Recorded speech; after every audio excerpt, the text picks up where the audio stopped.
بسم اللہ الرحمن الرحیم۔ السلام علیکم۔ حضرت ابراہیم علیہ السلام اور نمرود کا مناظرہ۔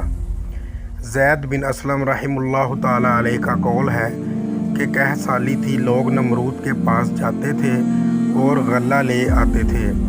حضرت خلیل اللہ علیہ السلام بھی گئے، وہاں یہ مناظرہ ہو گیا۔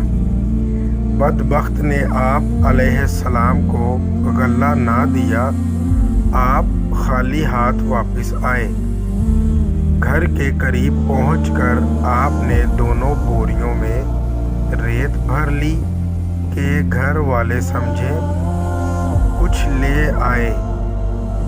گھر آتے ہی بوریاں رکھ کر سو گئے۔ آپ کی بیوی صاحبہ حضرت سارہ علیہ السلام اٹھیں، بوریوں کو کھولا تو عمدہ اناج سے دونوں پر تھیں۔ کھانا پکا کر تیار کیا، آپ کی بھی آنکھ کھلی، دیکھا کہ کھانا تیار ہے۔ پوچھا اناج کہاں سے آیا؟ کہا 2 بوریاں جو آپ بھر کر لائے، انہی میں سے یہ اناج نکالا تھا۔ آپ سمجھ گئے کہ یہ خدا تعالیٰ کی طرف سے برکت اور اس کی رحمت ہے۔ اس ناہنجار بادشاہ کے پاس خدا تعالیٰ نے اپنا ایک فرشتہ بھیجا۔ اس نے آ کر اسے توحید کی دعوت دی، لیکن اس نے قبول نہ کی۔ دوبارہ دعوت دی لیکن انکار کیا۔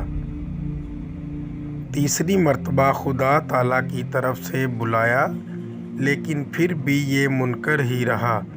اس بار کے انکار کے بعد فرشتے نے اسے کہا اچھا تو اپنا لشکر تیار کر، میں بھی اپنا لشکر لے کر آتا ہوں۔ نمرود نے بڑا بھاری لشکر تیار کیا اور زبردست فوج کو لے کر سورج نکلنے کے وقت میدان میں آ ڈٹا۔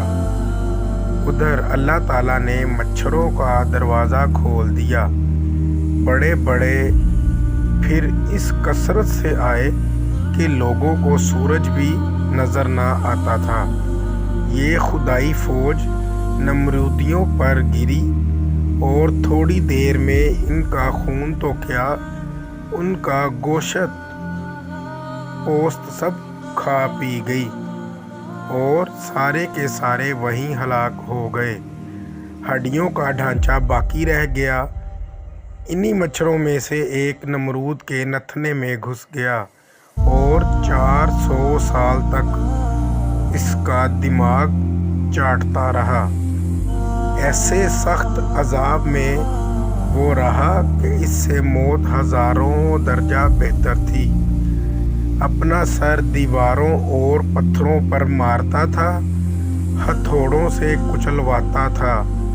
یوں ہی رینگ کر بد نصیب نے ہلاکت پائی۔ اللہ ہم کو اپنی پناہ میں رکھے، آمین یا رب العالمین۔